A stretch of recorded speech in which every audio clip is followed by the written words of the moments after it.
ሰላም ሰላም ውድና የተከበራችሁ የቻናሌ ቤተሰቦች እንደምን አላችሁ? ከኔ ጋር ሁሉ ሰላም ነው። ለዚህ ቻናል አዲስ የሆናችሁ ላይክ፣ ሸር፣ ሰብስክራይብ እያደረጋችሁ ቻናሌን ተቀላቀሉ። ሀሳብ አስተያየት ካላችሁ ኮሜንት ላይ አስቀምጡልኝ። እንግዲህ ሙሽሮቹ ዱባይ ከገቡ ሰንበትበት ብለዋል። ነገር ግን በባለፈው አይታችሁ እንደሆነ ሩታን አብርሽ ምን ሲላት ነበረ? ነገ እኔና አንቺ ብቻችንን ሆነን የምናሳልፍበት ጊዜ ይኖረናል ምናምን ሲላት ነበር።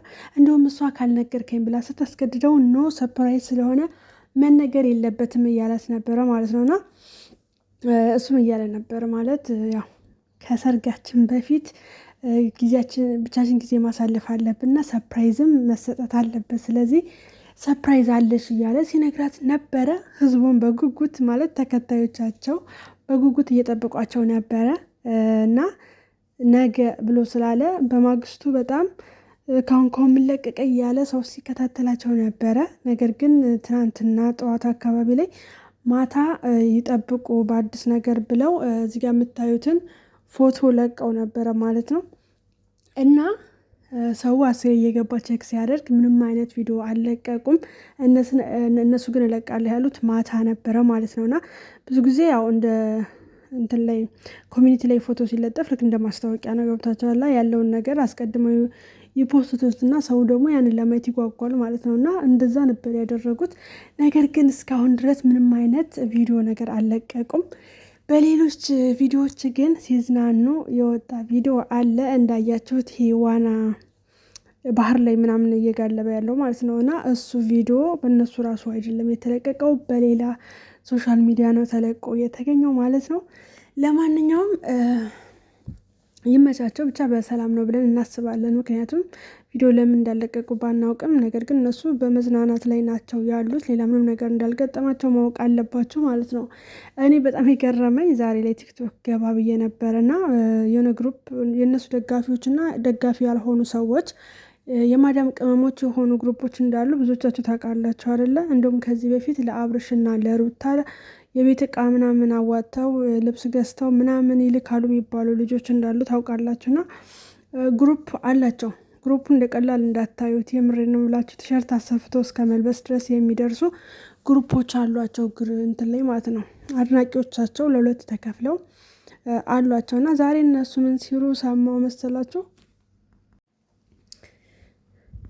የአብርሽን አብርሽ ለሩታ የሚሰጣትን ቀለበት የማዳም ቅመሞች እንደሆኑ የሚገዙለት ሲወራ ሰምቼ በጣም ነው የገረመኝ። ማለት እኔ ብዙ ጊዜ ነገሮችን ቶሎ አላምንም በነገራችን ላይ። ለምን ሚዲያ ላይ ታውቃላችሁ ከሚወራው ግማሹ ውሸት ነው፣ ትንሽ እውነት ብታገኙ ነው። እና እኔ ደግሞ የሆነ ነገር ካላየሁ በስተቀር ሰው ያየውን ማለት ያወራውን ነገር ተከትዬ ማውራት አልወድም። እና ግሩፑ እንዳልኳችሁ የእነሱ ተቃራኒ ነው። ነገር ግን በቃ አይደለ እኛን የእሷን ቀለበት የምንችለው ወጪውን እኛንን የምንችለው ምናምን እያሉ ጭራሽ እኔ ነኝ ብለው በእነሱን ለመጋበዝ እነሱን ለመርዳት እነሱን እንትን ለማለት ጭራሽ ግሩፖቹ እየተጣሉ እንደሆነ ነው የሰማሁት። እና በጣም ነው የገረመኝ። ማለት እኔ ይቅርታ አድርጉልኝና አይገባኝም። ማንም ምንም ማድረግ ይችላል። ግን አንዳንዴ እንጃ ልጅነት ነው እንዳንል 18 ዓመት ሞልቶን ፓስፖርት አውጥተን ነው አይደለ የተሰደድነው። ስለዚህ ክፉና ደጉን በደንብ እናውቃለን። ሰው መውደድ ያለ ነው። ሰው መውደድ ጥሩ እኮ ነው አይደል? እንደ አድናቂ መሆን ምናምን። ግን ይሄ ጅልነት ነው የዋህነት ነው ደግነት ነው የሚለውን ነገር መለየት አለባቸው ማለት ነው። አብርሽና ሩታ የገንዘብ ችግር የለባቸውም። ገብታችኋል አይደለ? እናንተ አንድ ወር ሙሉ ሰርታችሁ የምታገኙትን እነሱ በአንድ ሰዓት እንግዲህ በቀን 2 ቪዲዮ ከለቀቁ በአንዱ ቪዲዮ የእናንተን የ3 ወር የ4 ወር ደሞዝ ሊያገኙ ይችላሉ። ገብቷችኋል አይደለ? ስለዚህ የማያልፍለት ድሃ ሀብታም ይጋብዛል ይላል የሀገራችን ሰውና ምን ልላችሁ ፈልጌ ነው፣ ሰውን ውደዱ አድንቁ እንጂ እሱ እርዱኝ አላለም። ከዚህ በፊትም እርዱኝ ሳይላችሁ እሱን እንረዳለን ብላችሁ ግሩፕ አቋቁማችሁ ያኔ እንደውም አብርሽ የፈመሰው ልንገራችሁ፣ ያኔ ነው በቃ ከፍቅርም ጋር ስለሆነ አይደለም ከሩታ ጋርም ስለሆነ አይደለም አብርሽ ፈምሶ የነበረው። ምንድን ነው አብርሽ የሚባል ልጅ እንዳለ ራሱ ብዙ ኢትዮጵያውያን አያውቅም ነበረ። ግን የማዳም ቅመሞች ኢትዮጵያ ለሚገኙ ዩቲዩበር የቤት እቃና ቴሌቪዥን ገዙ ምናምን ተብለው ወሬው በጣም ተናፈሰና የማያውቁት ሁሉ እንዲያውቁት ሆነ።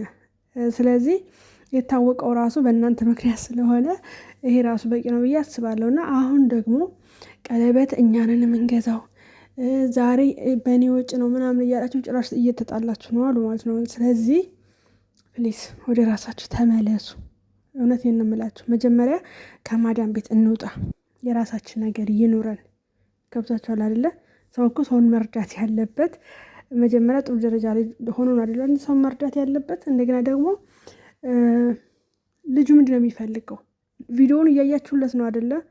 ስለዚህ ልጁ ቪዲዮ ከታየለት ይሄ እርዳታ እንደሆነ አታውቁም። እናንተ ስታውለት እሱ ብር እንደሚከፈለው ታውቃላችሁ አይደለ? ስለዚህ አንደኛ ሶርዱኛ አላለም አጣሁኛ አላለም እና በግድ ካላደረግንልህ እያላችሁ ልጅን ስምም ሸም እንዲይዘው ነው። ሲጀመር ሸም የሚይዘው ልጅም አይደለም፣ ነግሯችኋል ከዚህ በፊት ራሱ። እኔም አላቃችሁ እናንተ የምታውቁኝ ስጦታ የላካችሁልኝ አመሰግናለሁ ነው ሲላችሁ የነበረው ማለት ነው። ስለዚህ እኔ ወሬ መስሎኝ ነበር፣ ግን ዛሬ ግሩፕ ላይ በስርዓት ሲወያዩበት ነበረ። እንደውም ግማሾቹ ምንድን ነው ያሉት? እንደሚታወቀው በነገራችን ላይ ነገ ነው የቅዳሜ ማለት ነው። ነገ ቅዳሜ ነው የአብርሽና የሩታ ፕሮግራም እና ብዙ የማዳም ቅመሞች ምን ሲሉ ነበር አሉ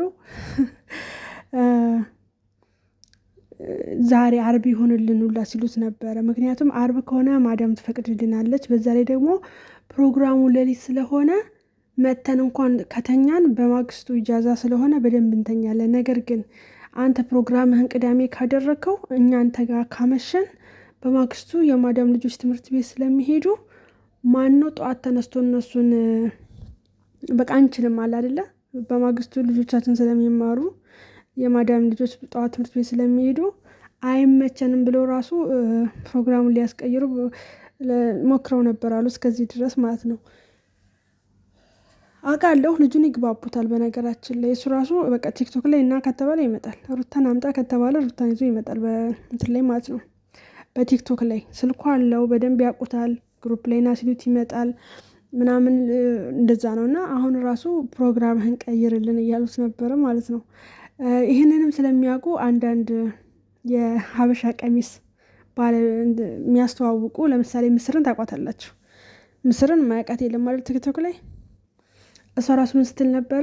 የአብርሽና የሩታ ሰርግ አለ እና ለሱ አንድ አይነት ሀበሻ ቀሚስ አሰርታችሁ መሄድ የምትፈልጉ ልጆች ቅናሽ አለ እየተባላችሁ ነበረ ማለት ነው። እና እስከዚህ ድረስ አስባችሁታል?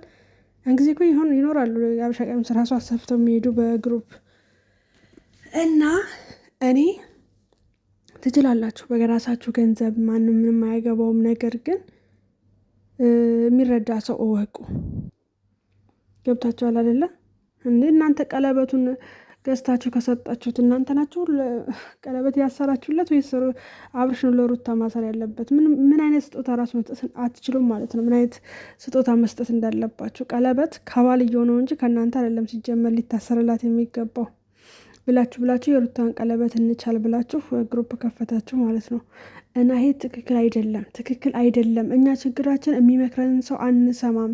ግን የሆነ ችግር ሲገጥመን አገር እንኳን የምንገባው እኮ ማለት ነው በልመና ገንዘብ እኮ ነው። ለምን አታስተውሉም? እውነት እንደዚህ ስትባሉ ስድብ፣ እንደዚህ ስትባሉ ስድብ። እንግዲህ ምንም ማድረግ አይቻልም። መብትሽ ነው፣ ገንዘብሽ ነው፣ ስጪ አድርጊ። ግን በኋላ የኢትዮጵያ ሕዝብ ሙስሊም በአላህ ክርስቲያን በእግዚአብሔር እንደዚህ እርዱኝ እንደዚህ ያዋጡ ያላችሁ እንዳትመጡ ፕሊስ። እኛ ሰልችቶናል ልመና ማለት ነው። ተቸገርን ማለት አንፈልግም። የአረብ ሀገር ልጆች ጀግና ሆኑ። ከማንም በላይ እየተከፈላችሁ ብራችሁን ግን ለማይረባ ነገር እየበተናችሁ ከዛ የአረብ ሀገር ብር በረከት የለውም። ይሄን ያክል ሰርቼ የለኝም። ማንም አያዘንም። ሰው ራሱ ማዘን አቁሟል ማለት ነውና ምክንያቱም ሰው ብዙ ነገር ያስጨንቀዋል አይደለም እንደዚህ ሁሉም ህብረተሰብ ብቻ አለ እንኳን ይሄ በጣም ታችኛው ህብረተሰብ ቀርቶ ማለት ነው ዛሬ ላይ አላቸው የሚባሉ መካከለኛ የሚባሉ ራሱ በጣም ችግር ላይ ናቸው። ስለዚህ እወቂበት በቃ እንደዚህ